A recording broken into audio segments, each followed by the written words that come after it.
Hi, everybody. Today's Tuesday, August 26th, 2025, and our friend Professor Marandi is back with us. Welcome back, Professor. Thank you, Nima. It's a pleasure being on your show. Let me start with what has happened in Australia, and they have what has happened to the ambassador, Iranian ambassador to Australia.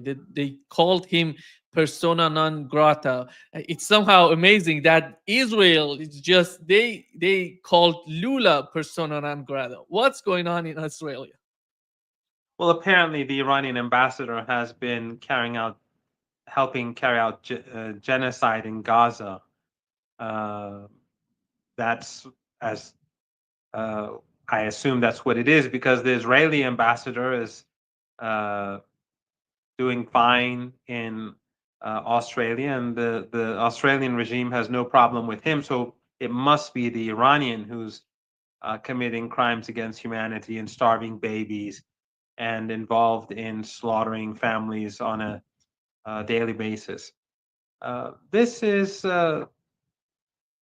pressure from Netanyahu. We saw a few days ago Netanyahu send a letter to the Australian Prime Minister, effectively threatening him. I tweeted this a couple of hours ago. It was on, I think, uh, anyway, you can find it on either, I think, the Jerusalem Post. If I'm not mistaken. But the Australian regime is under pressure from the Israelis. They, we've seen the protests in Australia, and very impressive. And the people of Australia should be very proud of themselves for taking this stand, both last week and this week. So the Australian government is under a lot of pressure to to recognize Palestine, even though it's meaningless. Recognizing Palestine does nothing for the Palestinian people. It's just a piece of paper. But even that is that's being carried out to ease the pressure that the public is putting on them. Um, but the Israeli regime wants doesn't even want that, and they put pressure on the Australian government, and they just simply out of the blue come and blame Iran for all their problems at home. And something that I am concerned about is that uh, since things are really bad for the Israeli regime, and it's going downhill very quickly, the world has turned against it, and you see even Western leaders protesting and complaining and speaking out, even though they're not going to do anything about it. There are no sanctions on Tel Aviv. There are no limitations to the being put on the atrocities being carried out against the Palestinian people, not just in Gaza, but also the West Bank and southern Lebanon, um, across Lebanon. They're carrying out crimes everywhere, and of course Yemen, we just saw a couple of days ago. So there are no limitations being put on them, no sanctions, nothing.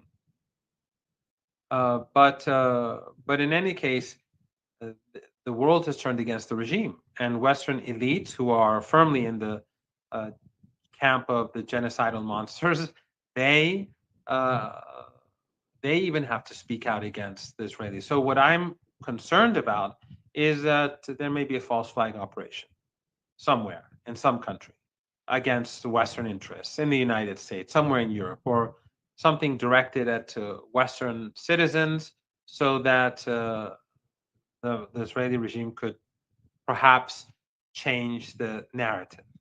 So this is something that I'm not saying will happen. I have no idea. I have no intelligence or anything like that.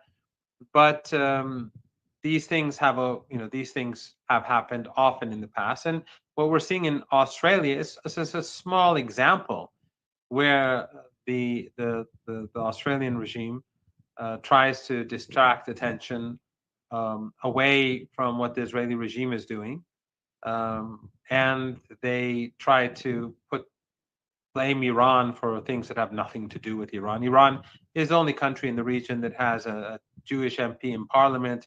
It has a significant, small but significant Jewish community, and Iran Jews have do not have any problems whatsoever. Iran's problem, of course, is with Zionism. So this is basically a distraction, and they've done it to appease Netanyahu, and it just shows how powerful the Israeli the Zionist lobby is. It's not just the United States; it expands across the Western world. Professor Marandi, do you consider what the attack on Yemen as the same sort of is the outcome of desperation in Israel? That's why they were attacking. It seems that they wanted to assassinate the Yemeni leaders and the Houthi leaders. That they failed. That they said we didn't want to do this. We wanted to target some, I don't know, buildings in Yemen. I don't know what was the strategy, but it seems that it was assassination. The main goal was the assassination. You're taking that. Well, we can look at it both ways. The Yemeni missile that targeted Israel obviously got through, and there was impact, and that made the Israeli regime very angry. And that doesn't carrying out assassinations in Yemen doesn't necessarily mean that. I mean, these two could be linked. The assassination attempts could be a sort of revenge because the Yemeni missiles are having an impact, and obviously, people who want to travel to Palestine or people who work there when they feel insecure being there, that harms the Israeli regime in a big way, and it harms it much more than it harms Yemen because Yemen does not have foreign investment. It doesn't have people from abroad working there, and Yemen doesn't have much of an. They don't have much infrastructure because the Saudis and the Americans have been bombing it for many years. The Saudis and the Americans they carried out the and the collective West and the Emiratis and Turkey and Qatar initially were with them too, but they were carrying out a genocidal campaign against the Yemeni people for years, and therefore they don't have that much infrastructure for the Israeli regime to strike, and their military assets are all deep underground. And we saw how the Americans tried for a full month to destroy Yemen's armed forces, and they failed. Trump capitulated. It was clear as day. They gained nothing from the conflict. So the Israeli regime doesn't have capabilities that the Americans don't have. American capabilities are much greater than that of the regime. So if the Americans cannot defeat Yemen, then obviously the Israeli regime can't either. There's no indication that any senior official from Yemen has been martyred. And if someone was martyred, we'd hear it in the news. There would be funerals. So we can say that the Israeli regime did target civilians. They targeted civilian assets like the power plant, but they had no success militarily speaking. Do you think that if Nobel Peace Prize was for real, Yemen would get it? Oh How yes, who is going to be your candidate for that? the Ansarullah would be they would receive the Nobel Peace Prize, but Hezbollah would also be very much there as well. Hezbollah and Ansarullah have done have made enormous sacrifices, and the people of Lebanon and Yemen have made enormous sacrifices to help the people of Gaza. Iran, of course, has made huge sacrifices, but of course, what we see in Lebanon and Yemen is at a different level. What Yemen has done is that they have shown the world that you can boycott the Israeli regime and make them pay a price for the genocide. You can block their trade and have an impact. But sadly, countries like Turkey, Jordan, Egypt, Azerbaijan, the United Arab Emirates, Morocco, in our region alone, they continue to do business as usual with the regime, sending, transporting oil, buying and selling goods. It's and we cannot expect countries in Latin America, although I mean they should, but we cannot expect uh, countries in Latin America and in Africa to cut off ties with the Israeli regime when they see these countries continuing to have diplomatic ties and carry out business transactions. If Turkey had done the moral thing and broken off ties, if the Emirates had done the same, if Morocco and the others had done this, then there would have been a lot of pressure across the global south to cut off ties. And that would have been catastrophic for Tel Aviv. But they show that they are not with the resistance and they're not with the Palestinians. The governments, of course, not the people. The people across the region are pro Palestinian and anti apartheid and anti Zionist. But I would give the Nobel Peace Prize to the leader of Ansarullah, and the leader of Hezbollah would be a close second. Yeah. Of We course, Hamas Hamas is fighting for the people of Palestine, but as someone who's trying to, from the outside, to bring an end to this genocide, I would give these two, uh, the leaders of these two organizations, the Nobel Peace Prize. And it's really disturbing how in Lebanon, and those who were criticizing Hezbollah for uh, accepting a ceasefire, I think now they must recognize what pressure Hezbollah is facing. Inside Lebanon, Hezbollah has Western-backed and Takfiri-backed enemies that are constantly stabbing it in the back. And while Hezbollah wants to help the people of Palestine, it has to focus on the traitors in Lebanon. And of course, next door in Syria, we'll now see all of the predictions of Sayyid Hassan Nasrallah being fulfilled. In Syria, the regime, the Al Qaeda and ISIS regime of Jolani, is now negotiating with the Israelis, and it's quite possible that they'll come to an agreement. That's exactly what we were all predicting, and of course, that first and foremost, Sayyid Hassan Nasrallah, and that this whole dirty war in Syria had nothing to do with any revolution, had nothing to do with the emancipation of the Syrian people. It had everything to do with strengthening the Israeli regime, weakening the resistance to this regime, and there was a collaboration of regional regimes led by NATO and the United States in particular. All of this was done to help Israel, and the regime has benefited from it. But the good thing is that everyone has been exposed now. And that I think is worth a lot. Some people say that it doesn't matter, but I think it's worth quite a lot. Everyone has shown their hand. Everyone has shown who they are in the region and beyond. And of course, the Israeli regime, first and foremost, has exposed itself to the world for the genocidal criminals that they are collectively, especially since ordinary people in uh, in Palestine, the Zionists, they support the genocide. So everyone has been exposed, and you can't put a number on that. This is infinitely valuable. I think when we compare Hezbollah to Yemen, it's somehow different because Hezbollah is under a lot of pressure in Lebanon from inside and from outside. On Yemen, they cannot do anything. As you mentioned, the United States went to the Red Sea, they couldn't do anything. Israel is bombing every day Yemen, and they don't care about what Israel is doing. They're responding to what Israel is doing. This is somehow, I would say, game changer. It's something that doesn't fit in the calculation that the West has in the region. Absolutely. And in Lebanon, you see that the same Takfiri groups that are standing shoulder to shoulder with the fascists like Sami Jaja and the Lebanese forces and Western regimes, all of them are focused on against Hezbollah rather than against the Israeli regime. Just like in Syria, we have a regime that says our only enemies are Hezbollah and Iran. So these Takfiris never had um, any real animosity towards the Israeli regime.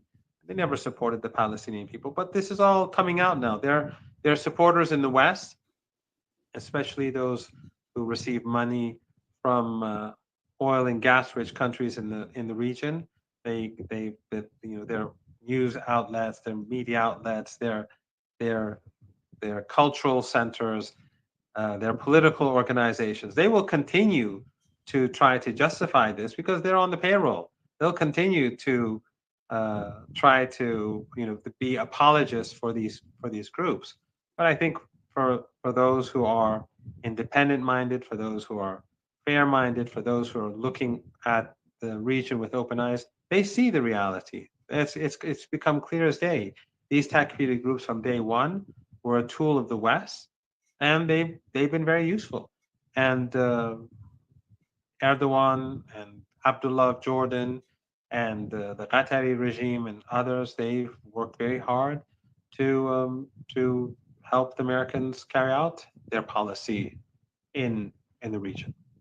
I don't know if you saw the video that shows the British intelligence is gathering information from Gaza to deliver to deliver the information to Israelis.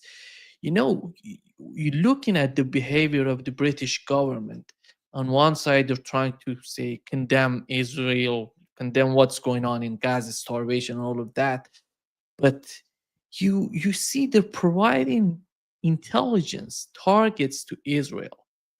And Israel is just looking at the outcome. The targets are civilians. They're not killing Hamas. Even Israelis, they're confessing that what they're doing is just killing civilians. Well, they're not confessing. That document was leaked. It came out that overwhelmingly it is civilians that have been killed, according to the regime itself. And what the British have been doing, they've been doing since day one. They've been providing intelligence, and they will continue to do so. They've been doing it for almost 2 years now. They are a part of this genocide, and they know too. Just like the Israeli document. I mean, that document was secret for us, but it wasn't secret for the allies of the regime. They all knew that there was a genocide being carried out. It's all out in the open. I did an interview just recently, and the host was trying to say, trying not to to to to, to acknowledge that this was a genocide. And I said the intention from day one was a genocide. If anyone looks at this, if anyone goes back and looks at the South African complaint at the ICJ, which was over a year and a half ago, all the statements that they put together from the Israeli regime's president, the prime minister, the minister of the defense or genocide, and MPs and the Speaker of Parliament, all of them were speaking about genocide. They were saying there are no innocents in Gaza. They were saying we're going to cut off food, water, electricity, medicine. This was all said in October 2023. So for someone today to still try to pretend that this is not a genocide, it's disturbing. It's disturbing to say the least. It's the least that one can do today is to openly declare that this is a genocide. That's the least one could do. What everyone should do is to stand up and to protest and to put pressure on governments to bring this to an end, to cut relations with the Israeli regime, especially people living in our part of the world. We see people across Australia courageously coming to the streets. I'm sure many of them will pay some sort of price or could pay a price for their stance at work and uh, you know in if they're government employees or in the private sector, some could pay a price for that. And so when people across the world are paying a price, then people in our region should be willing to stand up and be counted. The Israeli Knesset opposition leader Yair Lapid, he said that the Gaza is turning into Israeli Afghanistan. Do you feel that somehow Netanyahu is losing its sort of, because he had some sort of leverage over these people in Israel. He still has that. But how do you see this situation for the situation in Gaza, the pressure coming to Netanyahu, and the internal things that are the internal interactions that were happening in Israel? Well, Nima, you know my view on this, I think, and I think your audience knows this. From the beginning, I believe that the Israeli regime uh, was losing this war, these series of wars, and that everything that it has done has been catastrophic for itself and for the collective West. The West has paid a huge price because They have the Western regimes have no credibility. Western journalists, legacy media journalists, have no credibility. Western institutions, no credibility. International institutions dominated by the West have no credibility. That's gone. They put an end to all of this permanently, and they will there's no price tag that you could put on this. There, it's again, it's just the loss for the West is cannot be calculated with numbers. But the Israeli regime, it failed in Gaza. Its image has been destroyed. It's failed in Lebanon. It's failed in Yemen. It's failed everywhere. It's failed everywhere. It's even failed in Syria. I said from the beginning that in Syria it was a tactical loss, and it will continue to be painful for the resistance, for Lebanon, for the people of Syria, and for the people of Palestine, because that front has been basically shut down. But in a sense, it's been a strategic defeat for the Israeli regime and NATO regimes and its allies, because everything that we've been saying for so many years has turned out to be true. The resistance, the axis of resistance has been vindicated. Those who were attacking Hezbollah now see who the traitors in Lebanon are when it comes to the Palestinian people. Those who used to attack Ansarullah and belittle them and support the Saudi genocide and the Emirati genocide, now they see Hezbollah and Ansarullah as heroes. The same is true with Iran. Iran, which has paid a huge price, not just during the 12 days. If Iran wasn't, if Iran's support for Gaza was not exceptionally important, there would be no war against Iran. If Iran and if the axis of resistance was not doing so many things to help the Palestinian cause, they wouldn't be attacked in the first place. But the most important thing that comes out of this is that the Israeli regime's image has been demolished. The West's image has been demolished. Those who oppose the resistance, they have been exposed. None of them have done anything for the Palestinian people. Qatar and Saudi Arabia, their sovereign wealth fund, they've invested in Israel through Kushner. They have investments in Israel through Trump's son-in-law. How how far? Where does treason start? And of course, I've explained what other countries have done, and your audience knows it better than I. So I think that since the emperor has no clothes, everyone has been exposed. This is good for the resistance because people across the world now the uh, the everything has become clear. The fog has uh, gone away. The fog has disappeared. We see who stands with the Palestinian people and who doesn't.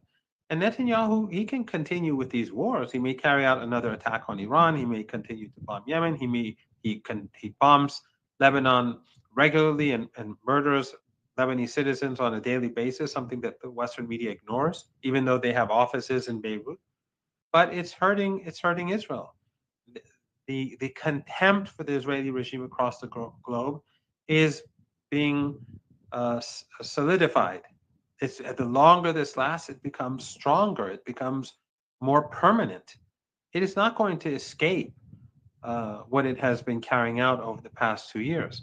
So, in my opinion, the longer this lasts, it's like in the old movies where someone would fall in quicksand, and the more he moved around, the more he would sink in the quicksand. Although apparently that's not how quicksand works, but in real life. But anyway.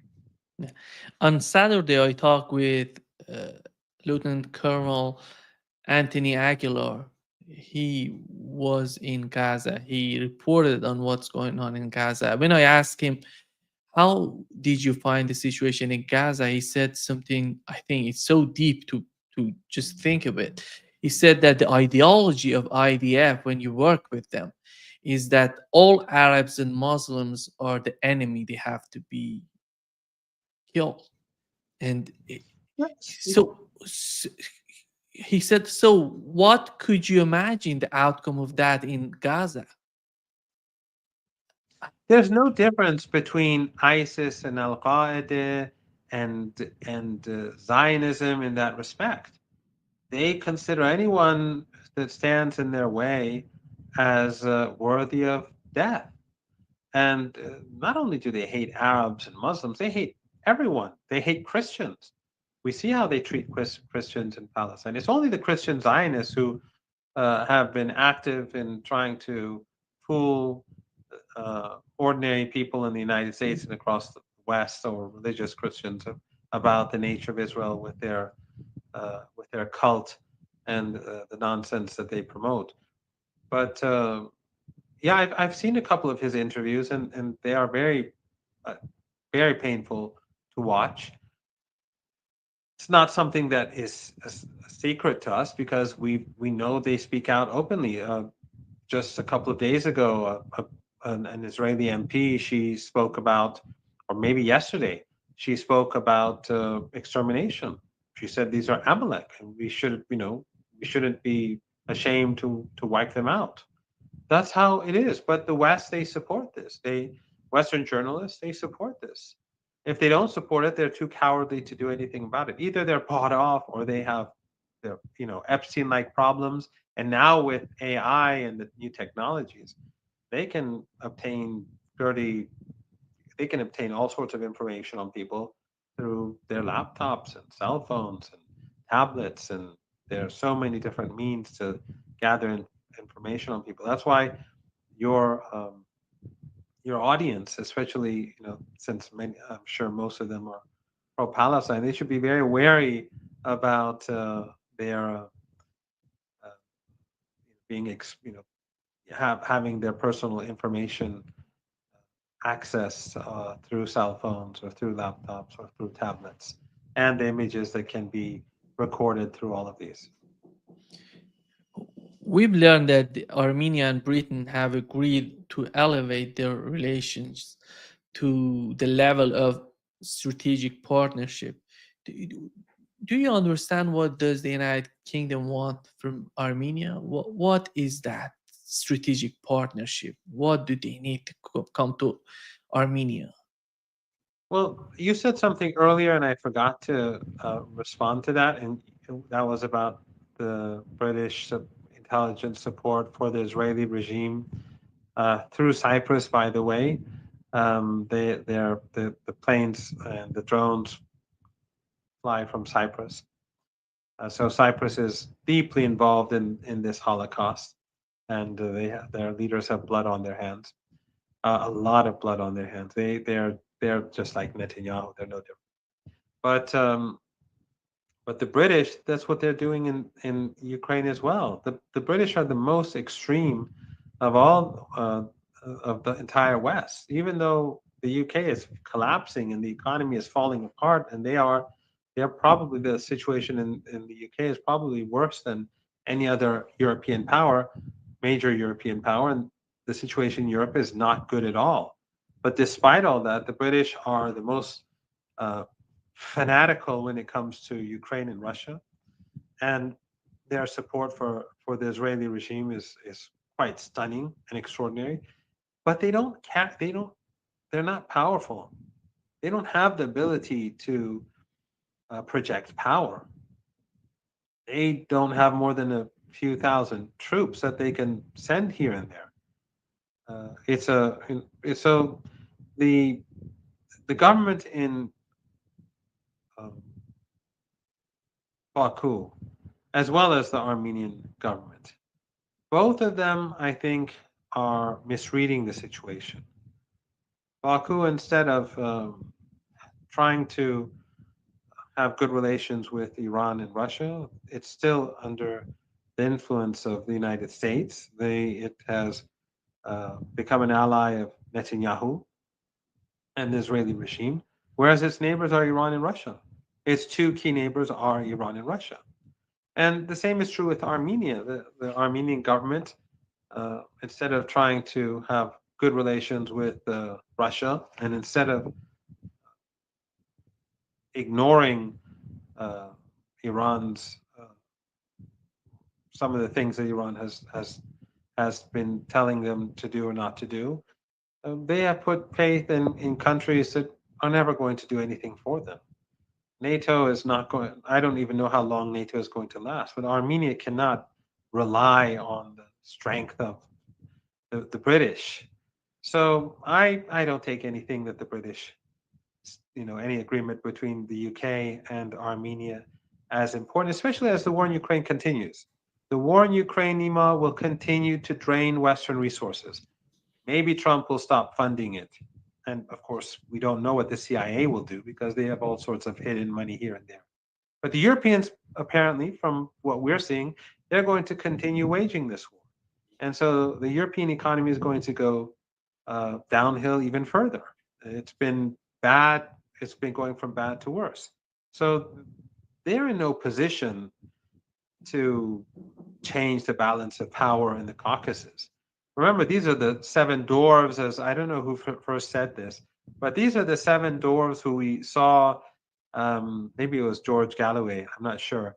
But these, the seven dwarves sitting in front of Trump and behaving like children at school, or at least they look like children at school. These are not the sort of leaders that are going to be able to do anything in the Caucasus.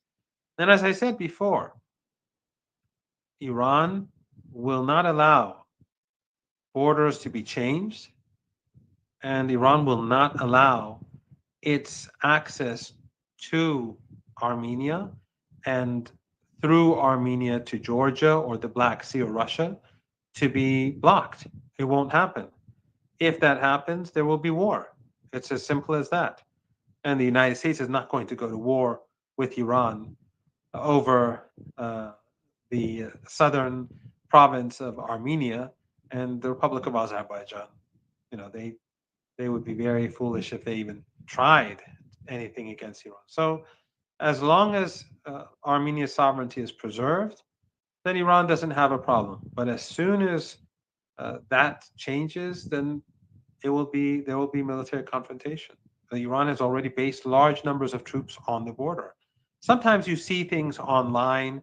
Someone quotes something that some politician in Iran said, or someone says something that he shouldn't have said. But Iran's policy is clear as day.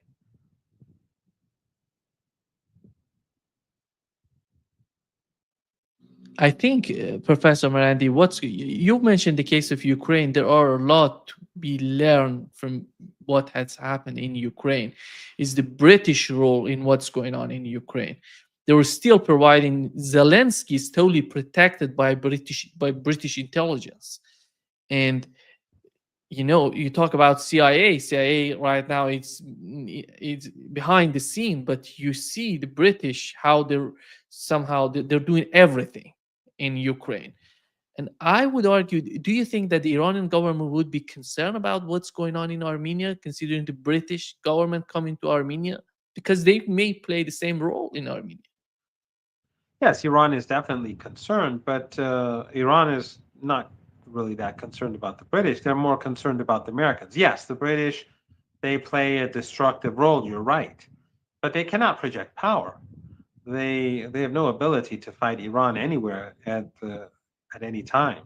So yes, it's definitely not a good thing. No one is in Tehran is happy to see the Armenian government to have this sort of relationship with the West, and it's not a smart policy. It never has been, especially as I said, the main neighbors are Iran and Russia. But again, as I said, there are many things that the Republic of Azerbaijan does that Armenia may do that we do not approve. But if it's within if it's their sovereign right as an independent country to do so, we're not going to do anything. Iran is not going to do anything about it. But the issue of sovereignty is something that Iran has already been very clear about, and Iran has acted upon it. When before General Bagheri was martyred, he made that very clear when on the border with Azerbaijan and Armenia. And things happened there that sent a clear message to Iran's northern neighbors that Iran will not tolerate any change in border. It's very clear. This is not going to happen. If it does, then there will be war. It's as simple as that. Iran will occupy southern Armenia and it will not leave. So that's something that the Americans, Aliyev, and the Armenians should think about seriously. We know that Russian President Vladimir Putin talked with Iranian President Masoud Pezeshkian, and they're going to be both of them going to be in SCO summit. They're going to go to SCO summit. And how do you find the importance of this summit? We're going to have all of the leaders, all of the presidents of countries there to talk to each other. Very important, especially after what Trump has done to the Indians and the Brazilians. Both the SCO and BRICS, I think, have their role and their position has been enhanced. So in the case of BRICS, both Brazil and India, they've been hurt by the United States. They've been severely angered, and they have an incentive to strengthen their ties with other BRICS nations, and also, as a result, strengthen BRICS. And in the Shanghai Cooperation Organization, obviously, we see the same with India. And of course, Iran's president is going to be at the conference, and then he's going to stay on for along with the others for the military parade. So he'll be there, I think, for 3 days at least. He will meet the Indian Prime Minister, as of course the Chinese president, and of course President Putin. Although they've had a phone conversation, but they'll be meeting in person, and and all these leaders will be meeting one another and other leaders of the Shanghai Cooperation Organization. So I think uh, it is going to the circumstances have changed. China and India, their problem, and India and Pakistan, their very problematic relationship is not going to go away. I mean, the problems are not going to go away, but I think that there are new opportunities now, thanks to the behavior of Trump and his imposing tariffs on India, whereas the Europeans are also using Russian oil, as we all know, and gas. The report, I don't know if you saw, Scott Bessent, the US Treasury Secretary, said that the importation of Russian oil from 1% went to 41%, more than 41% in India. And the United States trying to put pressure on India. India just said, no, we're not going to do that. And do you feel Donald Trump came to office in Washington talking about why do we need Russia and Iran to be our enemy? Why do we have sanctions on Iran and Russia? Because this would weaken, this sort of attitude would weaken dollar. Did he so far, did you see anything that the Trump administration has done in order to change that problem, to deal with that problem? Well, we are, as relations strengthened between countries across the global south, BRICS members, Shanghai Cooperation Organization members, the importance of the dollar decreases in relative terms because a lot of the transactions are being carried out in local currencies, or in some cases in currency that's not the American dollar. And we are, and that's not going to be good for the U.S. dollar. But I think also with what's happening with the Federal Reserves, um, you may see further decline soon. If it seems that Powell is capitulating to Trump, and that interest rates will probably go down, and that will lead to a further decline in the U.S. dollar. And this is not, I'm not an economist, but those who are uh, well versed in these affairs say that this is not the magic bullet that's going to save the U.S. economy. In fact, they say that it's going to make the situation much worse for ordinary Americans. So Trump is doing exactly as I think many of us expected. He's a weak leader. He has shown himself to be weak. He is easily influenced by those around him. and every day he changes his position, and that makes the United States even less credible. Uh, some some like to think that this unpredictability is a strength. No, it's not a strength. Or this mad, pretending to be a madman or mad dog is a strength for the United States. It isn't, because what it does is that it makes countries think about finding alternative solutions and to find new partners because they just don't want to have this problem. So, and we see how right now the United States is treating its allies. It's forcing them to kneel. It's basically saying that the Europeans and the Japanese and the Koreans and anyone who has anything to do with the United States, they must pay tribute. It's like the kings of old, where people had to go and give them gifts and please the king.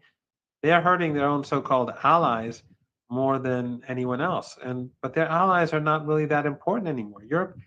The European leaders are the same people who we saw sitting like obedient school children in the White House. Their weight, they have no weight anymore. They have no standing anymore. They have no significance anymore.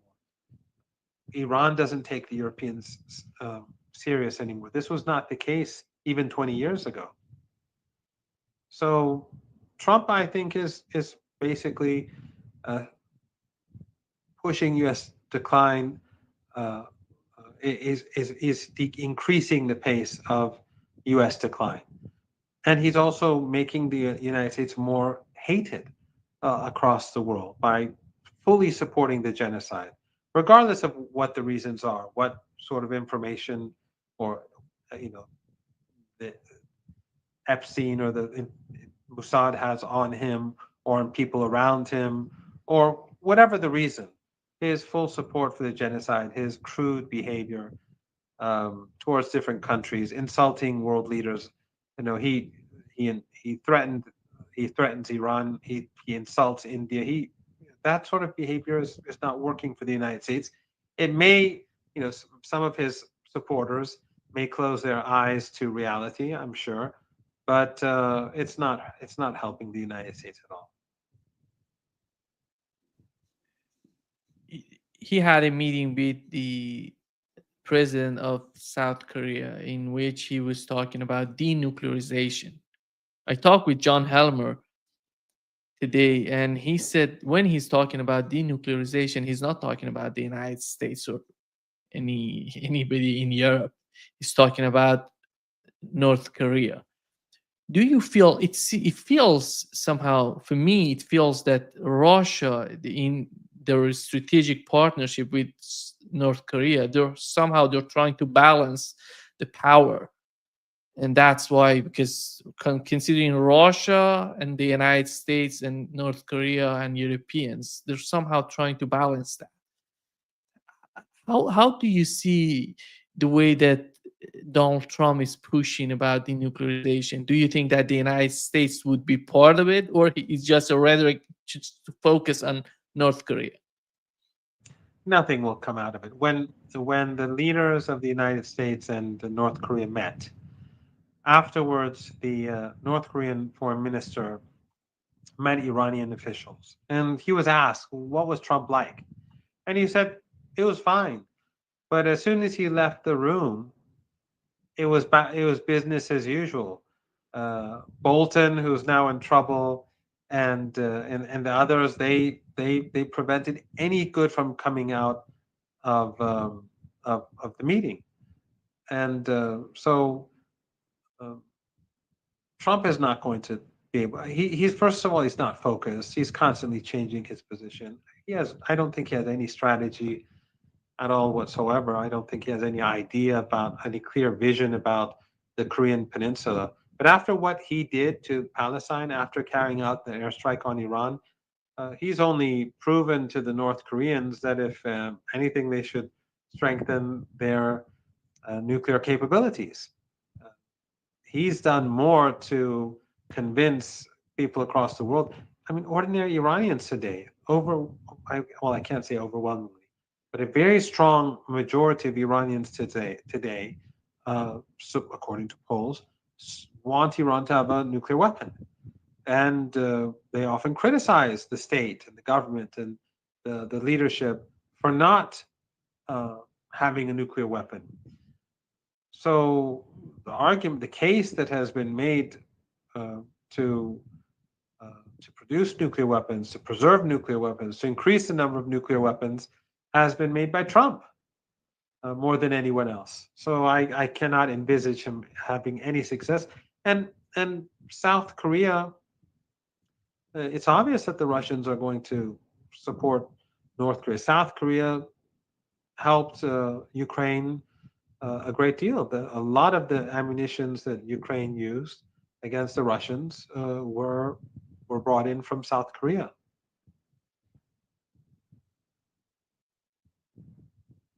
Professor Marandi, do you think that Israel would attack Iran with the situation they're in? I think that is the most important question uh, today, and I think it's quite possible. Iran is preparing itself, and if there is another attack on Iran, this time it's going to be a lot worse for the Israeli regime. The Nima, the Israelis don't have. There are no new weapons that the Israelis have that can defend uh, their assets against Iranian missiles and drones, but especially missiles. There are no new weapons out there. But Iran's missile capabilities are not only evolving, but Iran's some of Iran's missiles have never been used before. So far, they were not used in the 12-day war. And Iran right now is changing. Everything is evolving inside the country. The military. You now have, as we all know, now that Dr. Larijani is in charge of the Supreme National Security Council, we have a defense council within it, a small group of people who will be able to make decisions about Iran's military much more swiftly and easily. And I think the military has seen its weaknesses. Uh, the government has seen its weaknesses. Key assets will be moved. They will be put in more secure places. Intelligence protecting individuals and intelligence gathering will evolve. There's a lot that the Iranians have learned from this 12-day war, and Iran's military capabilities are improving as we speak. So, and the Israelis are um, in a worse situation than they were a month ago. And especially after the images of starvation have been seen across the world, their image has been shattered even further. If a war, I mean, when there's when the Netanyahu regime started the war against Iran, we saw across the world people supporting Iran. There were even songs that were made and about bombing Tel Aviv and so on. And it's clear where the sentiments of people across the region and across the world lie. If there's a second wave, it'll be far greater, the support for Iran, than even a few weeks ago. So Iran's military capabilities are greater today. The Israeli regime is in a worse position, and global public opinion has shifted even further away from the regime and closer to Iran. Lots of people see Iran in a very different light today than they did before. They no longer believe the propaganda of Western media. They no longer believe the propaganda of Arab dictatorships in the Persian Gulf region, the Takfiri, the Takfiri ideology promoted by Qatar through its so-called cultural centers and its huge media apparatus, which goes far beyond Al Jazeera and and the others. People see through it. People see what's happening in Lebanon. They see what's happening in Gaza. They see who's standing with the Palestinian people. They see what's happened in Syria. They see the what's happened in Yemen. So another wave would only make things worse for the Israeli regime.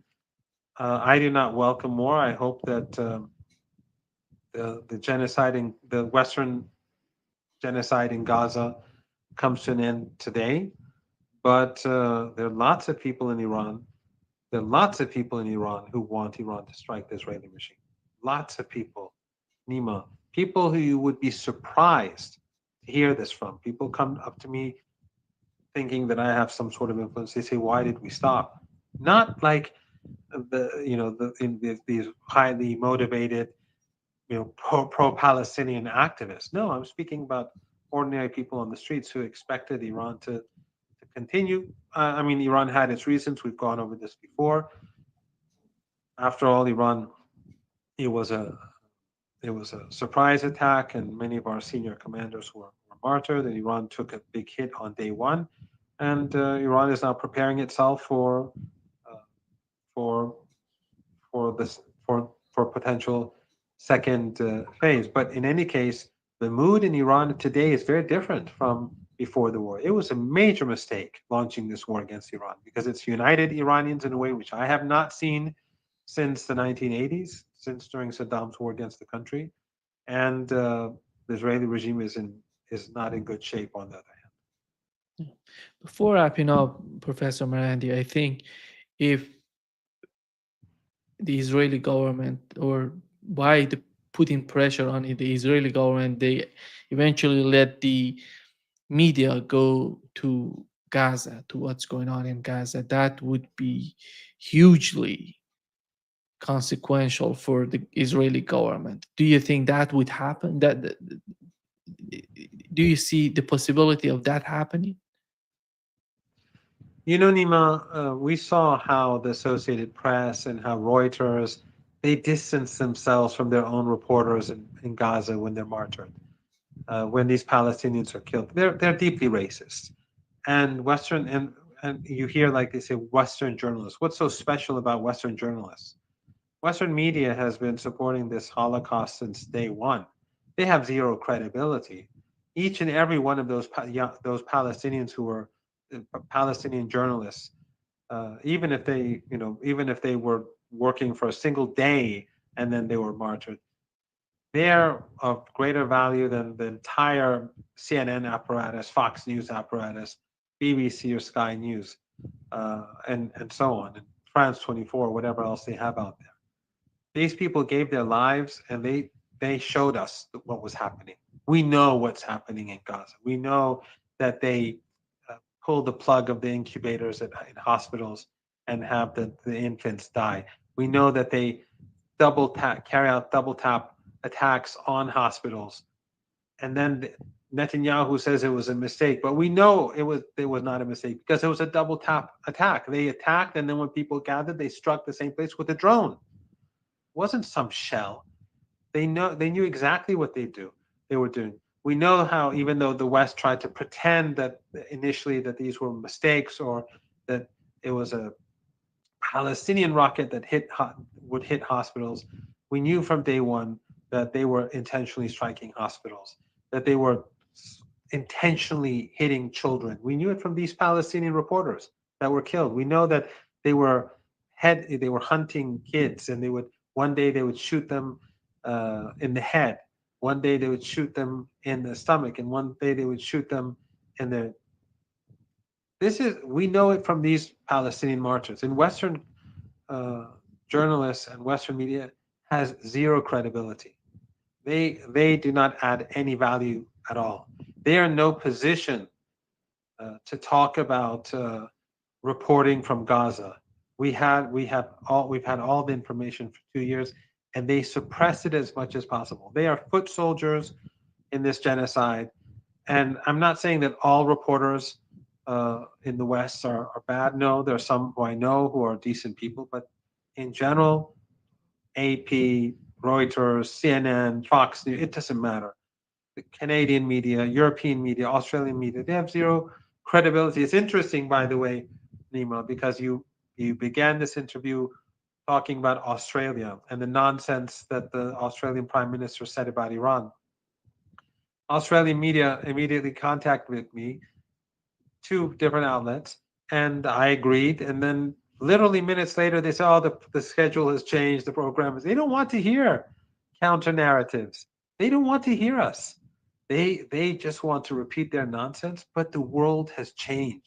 People see right through it. Only these naive old men and women who've been watching TV forever and they're still watching these outlets. Only they may believe it. But as we see in the United States, the young, whether independent or Democrat or Republican, they see what's happening in Gaza, and the people of Australia, young people, I'm sure they see exactly what this is all about. So Western media does not contribute uh, to the debate. It is not worth anything. It is detrimental to truth, to the spread of truth and reality. And those within Western media who have some of decency, I hope they are able to continue doing their good work. But their institutions have no value to me. Thank you so much, Professor Marandi, for being with us today. Great pleasure, as always. Thank you, Nima. It's a great pleasure.